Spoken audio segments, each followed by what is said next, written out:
Hey church family and friends, we're here in Haiti checking out what's going on in the school and in the church there. Lots of exciting things going on. I'm on the road on the way up to the school, and you kind of get a little bit of an idea of what it's like around here. A lot of beautiful vegetation. Some of the homes, these are kind of the homes that a lot of them you'll see, but also they'll also have thatched homes, things like that. But I'm going to take you up and kind of take you on a tour of all the different things that are going on here at Cap Destrée. So follow me. All right, we're here at the school, and I'll take you inside and show you. If you look over here, they put in some steps actually, so you can actually go into the school, and they put in some security area with a wall here that wasn't there before. But let me take you inside. Here's the name of the school. I'm not about to try to say it, but this is the school that we're supporting. Right now there's 180 children enrolled. This morning we took pictures of about 170 of them, and you'll get to see those when we get back. So come on, let's go inside. All right, we're in the courtyard of the school right now, and those of you who've been here will know this is quite a bit different. This used to be just one really steep graded slope, and it kept going, but now they put in this wall. They've added some security so the kids can actually play here, and they play soccer here in between the sessions. Over here is where they built the cafeteria. So behind this is designed to be a cafeteria. Right now it's mostly storage. You've got the kitchen right there. You've got the pastor's offices in there. And these rooms up here are additional classrooms. He's expanding the school, going from the 7th to the 8th, 9th, 10th, 11th, and 12th. And that'll be the upper grades as they finish building up there. If you come around here, this whole section up here is brand new. It used to stop right there, but up there, that's the tech school. That's where the woodworking shop is going to be, all in that area. Follow me and I'll take you into the kitchen for just a second. Come on. All right, we're here in the kitchen. If you'll notice over here, here's the stove that we were able to send about a year ago, and this is where they're cooking. They cook rice here and prepare, and these are all the trays and stuff that we send. You can see this is a little bit too small. They just fed about 180 or 90 people a few minutes ago, and they're cleaning things up. They use this kitchen, and then I'll take you outside to the outside kitchen in just a moment, all right? Come on, let's go. All right, we're at the pastor's office and the director of the school. Of course, you know Pastor Phoenix is working here.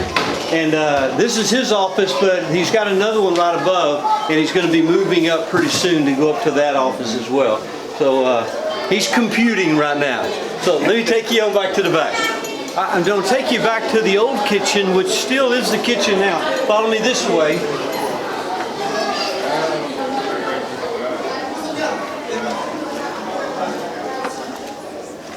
Because of the size of the kitchen, they can't, and the number of kids that they're actually feeding, they can't cook all of it inside the kitchen. So this is where they cook all the beans. So each day, a little while ago, they had a big fire here, big old pot going, cooking all the beans. And so they're still using that. So if you come out here a little ways, you see this structure right here. This was originally designed to be the bakery. When Matabai was still living, she was planning on starting a bakery that would help support the school. But now, knowing the size of the school as it continues to grow, he's going to turn this into the kitchen. It'll be a lot larger, and everything can be done inside there. So follow me this way. So this is the most important part of the entire school. Those are the bathrooms that the kids are coming up from right here. So they have restrooms there, and they've got the pads set and things dug for a teacher's restroom down over to my left. All right, let's go up to the room. Get to some of the rooms real quick. This is a room that has both 6th grade and 7th grade in it. So come over here, you can see the kids. It's divided out with just a little bit of a partition. We've got 2 classrooms that are actually meeting in the same room. This is another classroom. This is Willie's classroom. Great guy. He's a teacher, and I think this is like the 4th grade with the kids in here. So you see the stuff. You see his desk over there. We got to get him a better desk. You see the cabinetry in here, the shelving in here. Very limited resources with which to teach the kids. All right, let's go next door. I think this is 4th grade, and you'll notice as you come in, you see the desks that are in here. These are actual desks that the church paid for recently and we were able to build. So looking better, but again, he needs a desk too. All right, now this one's looking pretty good. This one's almost completely outfitted with new desk and stuff. The kids are here. We were able this morning to come in and give them gifts from the church and also give them some, take pictures so that they'll be able to see them. Okay, this is the class you got to see. Come in here. Now earlier today, there were over 40 little ones in here. This is the 3-year-old, 4-year-old, 5-year-old. So you got 3 different classes, 3 different teachers all teaching in this one little room with that little bit of a divider. It is wall-to-wall children in here. What a fun little class. All right, this is the final class I'll show you. This, I think, is the 7th grade. This is the oldest class.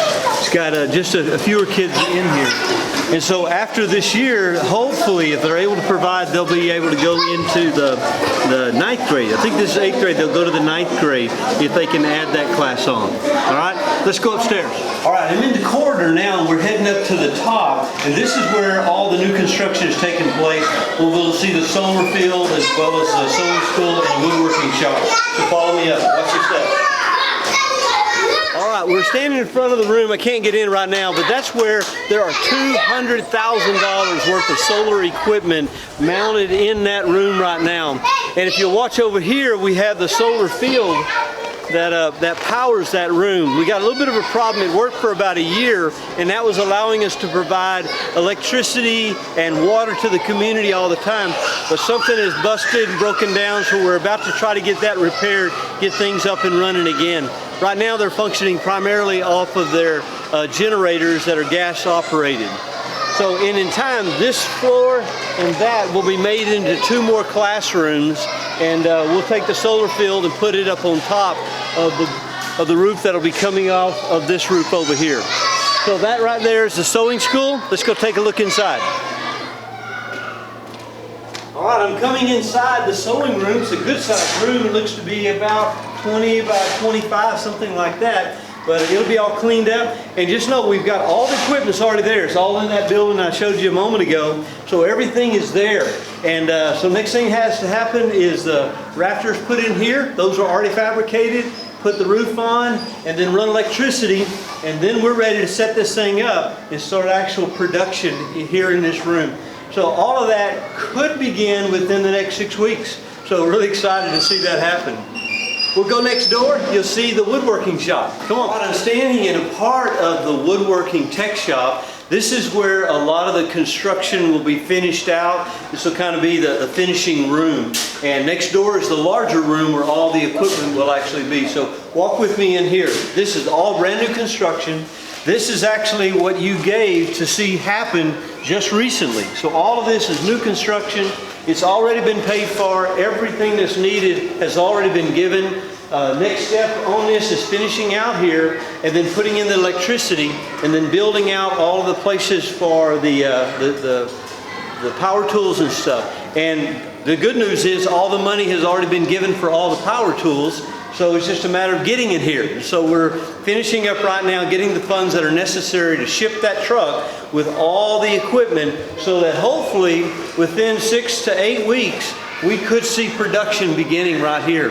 And one of the first things that'll happen when we get it running is we'll be taking care of the desks for the teachers, we'll be taking care of cabinetry and things like that, and then beginning to construct things that can actually be sold at a profit so that they can begin to support the school itself. So come on in and take a quick tour around. In here you have a tool depot. This is where all the tools and stuff will be. And then you have another room identical to it that will also have tools as well as other supplies that'll be in this room as well. All the fabrication is being done right here, being cut. The welding is all being done. Ernie is leading out in all of that work. They fabricated these doors here. Incredible work on these doors that work extremely well. So he's doing a great job. It's going to be a great, great room. I told him it's not quite big enough for the next sailboat I want to build, but it's going to work, okay? Come on, let's go out back and I'll show you what we have. All right, we're out back behind the tech shop now, and you can see the work they're doing. They're finishing out what we would call stucco. They call it something else. But yesterday, that looked like that. but they are finishing it out, doing a great job. Earlier this week, that down there wasn't even painted, but now they've got it all painted. And so it's coming together really well. There's a driveway around over there that allows you to come up to bring all the supplies and bring it right in here to be able to construct. A lot of this is going to have to be cleared out and taken down a little bit lower to make it more functional. We've just about got all that done. Now, right behind me is something really special.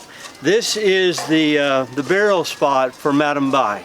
They built this building here, and so she's buried back here. This is kind of traditional for this country. They build a building and then they build a vault down below, so the entire family in time will be placed here. It's not finished. They haven't cleaned up the outside and painted it like they will, but they're getting to that. All right, we're on top of the mountain next to the woodworking tech shop, and you see the beauty of this place as you walk around here. This is the far end of it. That's the potential kitchen that I was talking about earlier. Back over there is the restroom for the boys and girls, and that's the school around over there. So it's just a beautiful place, neat place to hang out for a little while. Let me take you now, I'm gonna take you over to the church, the tabernacle. Now, if you'll remember, back a few months ago, the church was right here. We had that white tent put up right here, and that's where they were doing worship services. The last time we took a mission trip here, we worshiped right there where that building is. Now let me show you where it is, take you downstairs. Come on. All right, we're walking down from up top by the woodworking shop and coming down. The building you see right in front of you here, this is actually Ernie's residence. It's owned by Madam Bai's brother, who is in the States preparing now to become a pediatric doctor. So he's there. Ernie rents the place for him while he's there. So that's Ernie's. School's over here to my left. We're heading down and hopefully not going to fall while we're camera shooting. But we're heading down to the place where we placed the church. But now right down here, this is really important. Right down behind that tree is the water well. And so right down in there, there's a cistern, and that's where water is pumped up. They run it a few times a day. They used to run it all the time, but now because the solar power is down, they can only run it when they run the generator. But the generator will fill it up, kick on for about 15-20 minutes, give enough water for the construction and then a little bit for the community. Those two little valves right over there, they go on the outside, and that's where the community is able to come, fill up their water jugs and take it to their houses. So it's right there. Behind that wall right there is a really big cistern. And so as it pumps the water up, it goes into a cistern there, and then it flows out to the community on this side. Walk over this way, we'll go to the church.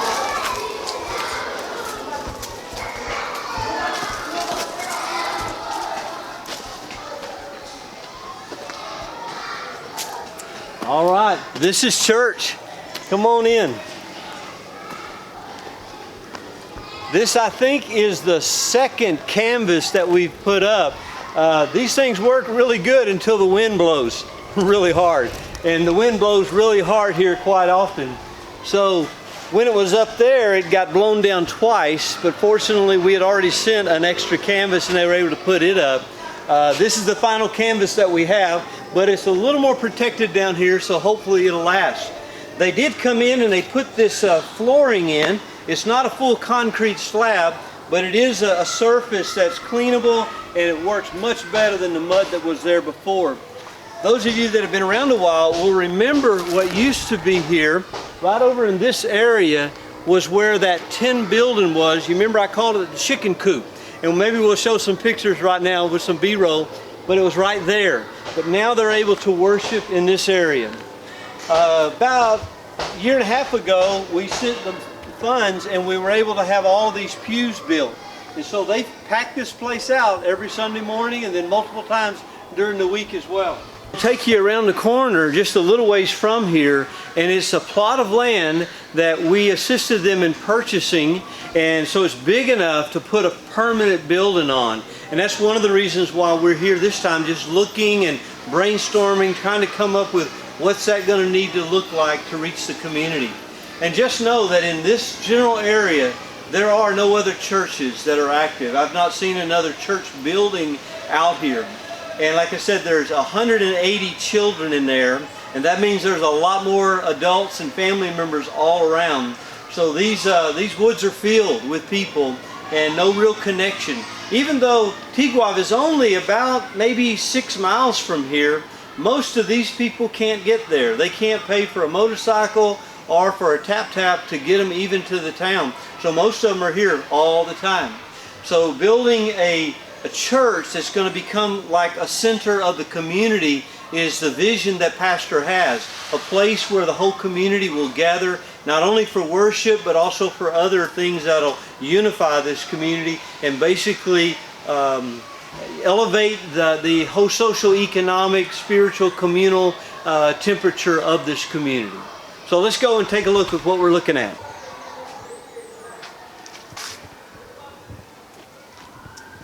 So you can see the current tent tabernacle right there, but the land that's been purchased for the church is on around the corner. So follow me around here. We'll show you the vision that the pastor has for the actual church building. All right, we're right at the site where the building will actually be. This is the land that's been purchased right here. So we're thinking that a building that would basically open up this way and then it would run the length that way. We're talking about a structure maybe 100 feet long and maybe 50 to 60 feet wide, and kind of looking at the possible designs and things. So it'll be right here. Beautiful to come outside and see, but this is where we're hoping. This is kind of the next major project that Pastor hopes to see happen. So one of the things that we're considering whether we'll be a part of or not. I think that's about everything that's here right now. Gives you an idea of what we're a part of. First Baptist is making a big impact in these people's lives. So just want to say thank you so much for the generosity of the church in giving and going and praying. And I'll be sharing more with you when we get back. So see you soon. Hello. How you doing? Give me 5. There it is. Good job.